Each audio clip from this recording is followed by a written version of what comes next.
Nosso primeiro assunto, dívidas dos estados. É um dos maiores abacaxis presentes no momento. Governadores do Nordeste cobraram hoje de Rodrigo Pacheco, presidente do Senado e do Congresso, alterações na proposta de renegociação da dívida dos referidos estados da federação.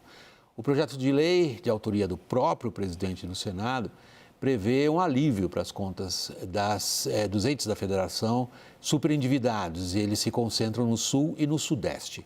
Reportagem de Gabriela Prado. O presidente do Senado, Rodrigo Pacheco, deve se reunir nesta quinta-feira com lideranças parlamentares para debater as propostas recebidas na reunião desta quarta com governadores do Nordeste. Pacheco busca um consenso que permita levar a matéria de autoria dele à votação no Senado já na semana que vem, depois das análises das demandas. O consórcio Nordeste, que representa a região, quer benefícios também para os estados que não fazem parte do grupo dos superendividados, concentrados no Sul e no Sudeste. São Paulo, Rio de Janeiro, Minas Gerais e Rio Grande do Sul representam quase 90% dos 800 bilhões de reais da dívida dos entes com a União. No caso dos estados, a redução dos encargos poderia representar uma economia de 25 bilhões de reais ao ano. Hoje, a proposta de renegociação permite que 1% dos 4% de juros anuais da dívida seja enviado para um fundo de equalização, que seria destinado aos estados do país. O consórcio Nordeste quer um aumento do montante para 2%. E, além disso, pede que a distribuição desta quantia siga os mesmos critérios do Fundo de Participação dos Estados, o FPE. A ferramenta de distribuição transfere dinheiro de áreas mais ricas para as mais pobres do país. Hoje, mais de 50% dos valores do FPE vão para os estados do Nordeste. Portanto, assegura uma melhor distribuição desses recursos, olhando as desigualdades do ponto de vista socioeconômico regionais que nós temos. Os governadores também pediram ao presidente do Senado que inclua no projeto a possibilidade de renegociar dívidas com bancos públicos com a redução de taxas de juros, alongamento dos prazos e aumento da carência das dívidas com as instituições financeiras. Os estados que não têm dívida com a União ou têm uma dívida pequena com a União, têm dívida com instituições bancárias do Sistema Financeiro Nacional, notadamente o Banco do Brasil, a Caixa e o BNDES. Então, nós também estamos propondo, falamos para o presidente do Senado, que é importante possibilitar que essas dívidas bancárias também sejam renegociadas. Daniel, quem descasca esse abacaxi, Daniel? O Tesouro Nacional, o governo e, portanto, nós contribuintes. O que acontece? Que resposta horrível, Daniel. Mas não é lá de todo imprevisível, né, William? Sempre sobrando para a gente. O que você tem hoje? Estados endividados em diferentes níveis pagam juros de 4% além do IPCA. Olha a artimanha e olha a guerra federativa que está se abrindo aqui com esse projeto. A proposta original, que está protocolada no Senado, de Rodrigo Pacheco, de você, desses 4% de juros, abater 2% quando você transfere ativos, empresas estatais dos estados para a União como uma forma de abater essa dívida. Quem que se encaixa nesses critérios? Apenas Minas Gerais, com a Copasa, Estatal de Saneamento, CEMIG e CODEMIG. Os outros não se beneficiam. E aí você tem 1% ali que iria para um fundo de equalização. E os estados do Nordeste estão dizendo, não, isso não basta, porque aí você vai dar um belo desconto ali para os estados mais endividados, e Rio de Janeiro, São Paulo, Minas e Rio Grande do Sul, e pouco desconto para nós, estados do Norte e do Nordeste, que fizemos a lição de casa, nós não nos endividamos muito. E aí o problema é o seguinte, William, esses 4 estados, potências econômicas brasileiras, Rio Grande do Sul, Rio de Janeiro, São Paulo e Minas, podem corresponder por grande parte do PIB, mas são 12 votos só no Senado. E aí como é que ficam os outros 69 votos? Olha, a coisa tem que ir um pouco mais para o lado do que é o Norte e o Nordeste, senão não dá para passar no Senado do jeito que está. É isso.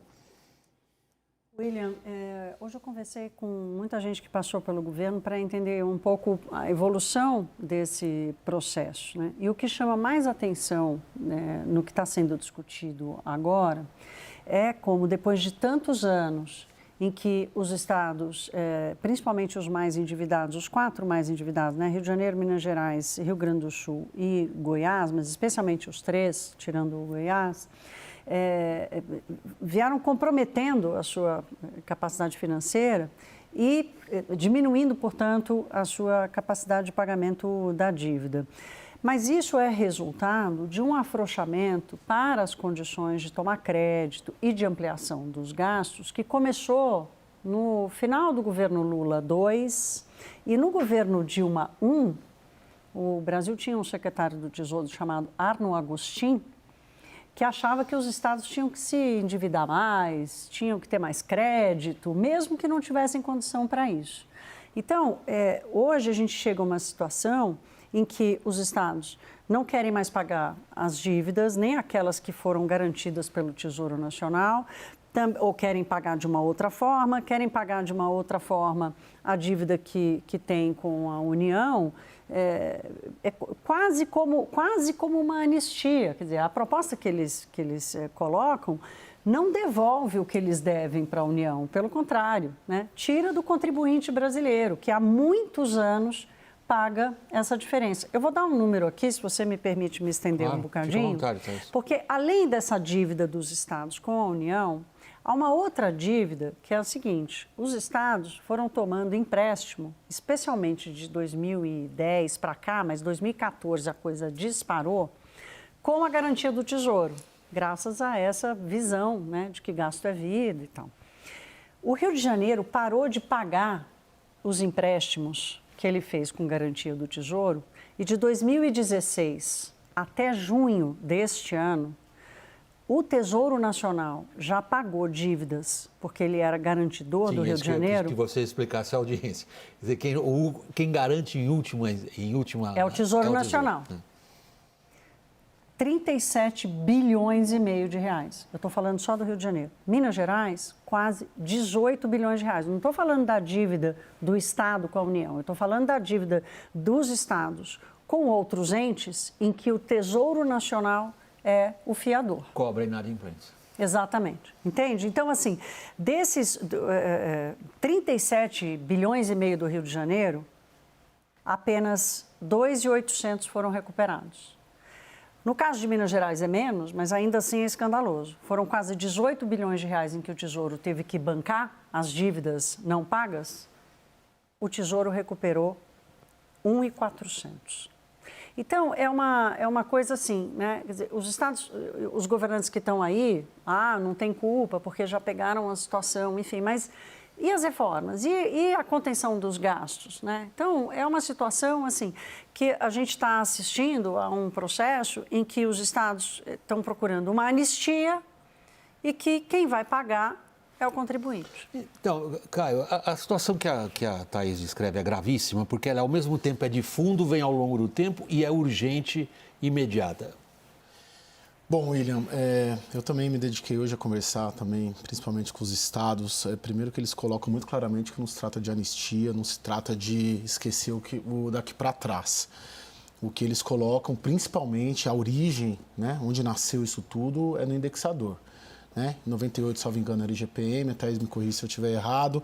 2014, governo Dilma II, na última semana do governo Dilma, até por uma operação política para salvar o Haddad aqui, que o Haddad era o prefeito de São Paulo e foi beneficiado com essa renegociação de 2014, muda o indexador de novo em 2014, e aí de 14 até agora, eles consideram, os estados, que a dívida se tornou impagável, os juros muito altos, e também por uma maquiagem que teve num decreto do governo de 2015, que a mudança do indexador foi considerada ali pela curva dos últimos meses ali. Então, isso, de certa maneira, me disseram que isso aumentou a dívida em 15%.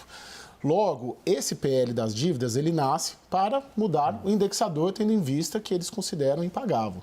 Ninguém, em nenhum momento, pelo menos para mim, e podem estar errados também, falam que é daqui para trás, que é anistia, que é perdão.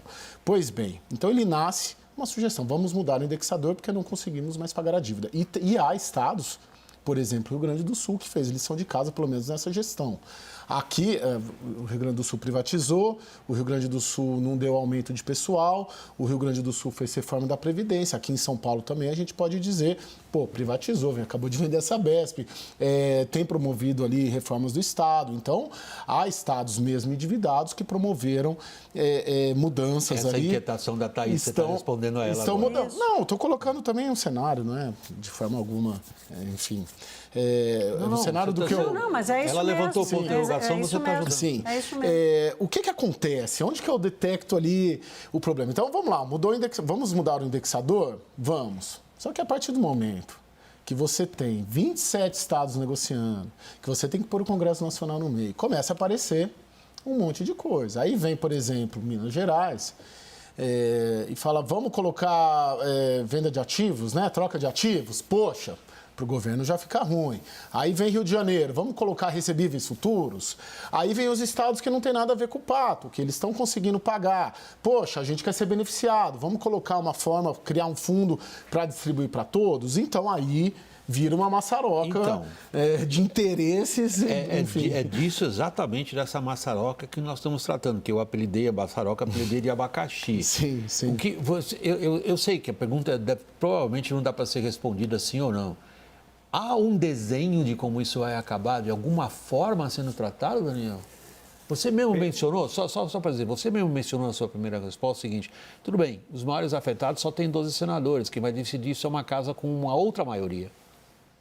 Pois é, aí o que você vai ter ali? Um estique-puxa em que os estados do Nordeste e do Norte também precisam se sentir minimamente contemplados nesse pacotão de perdão ou de alívio da dívida.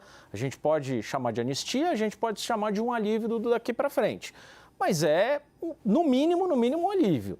E se você tem a coisa feita muito sob medida para Minas, para São Paulo, para o Rio de Janeiro, para o Rio Grande do Sul e o Norte e Nordeste pressionando tanto, ora, o sarrafo sempre vai para o mínimo denominador comum. E ali você precisa fazer algumas bondades para ter os votos dessas bancadas tão numerosas de Norte e Nordeste. Portanto, o projeto tende a piorar para o Tesouro Nacional. E qual que é o problema de piorar para o Tesouro Nacional? Independentemente do que se cobra aos estados, todos os estados, quer dizer, você está cobrando hoje IPCA mais 4. Você pode cobrar só o IPCA e sem os 4 a partir da aprovação desse projeto. O problema é que o Tesouro Nacional o Brasil continua altamente endividado, o Tesouro Nacional continua a precisar se financiando por notas do Tesouro Nacional que pagam juros, estão pagando juros de 2 dígitos atualmente. Então, o governo vai continuar pagando muito caro e sem cobrar tanto para quem lhe deve. Aí o drama. Desculpa, Daniel, você concluiu. Thaís, por último, nesse segmento, rapidamente, tudo isso sinaliza mais peso nas contas públicas. Não é exatamente nas contas públicas, mas numa resultante grave dela, que é o endividamento, né, William? Porque Obrigado a receita... pela correção, isso mesmo, na dívida pública. Na dívida pública, porque ao abrir mão de receita financeira, é uma receita que só serve para pagar dívida pública, né? Porque quando o governo assumiu a dívida dos estados, o Tesouro emitiu dívida no lugar, né? Sim. Virou dele. Pagando um belo juro. Pagando um belo juro. O Felipe Salto, que frequenta muito aqui o WW, ele, quando o Pacheco apresentou a sua primeira versão finalizada, agora, poucos, 2 meses, fez um estudo com seus analistas lá da Warren, dizendo o seguinte, olha, a dívida pública vai crescer quase 500 bilhões de reais até 2033, ou seja, em 9 anos são 500 bilhões de reais a mais. Então, como o Brasil já tem uma situação de dívida pública muito alta, agravar ainda mais a situação. E assim, se o Tesouro vai mal, se o Brasil vai mal, se o endividamento cresce, a taxa de juros sobe para todo mundo e o país não cresce. Então, essa ideia de que o Brasil precisa crescer, se a economia cresce, eu posso gastar mais, quer dizer, ela vai por água abaixo. E só para finalizar, William, a coisa que falta desse projeto, dessa discussão hoje, e que sumiu do debate, que é isso que é o mais inusitado depois de tantos anos que eu acompanho isso, é qualquer tipo de sacrifício ou contrapartida dos estados. É assim, eles só entram com a boa ideia, com nenhum sacrifício.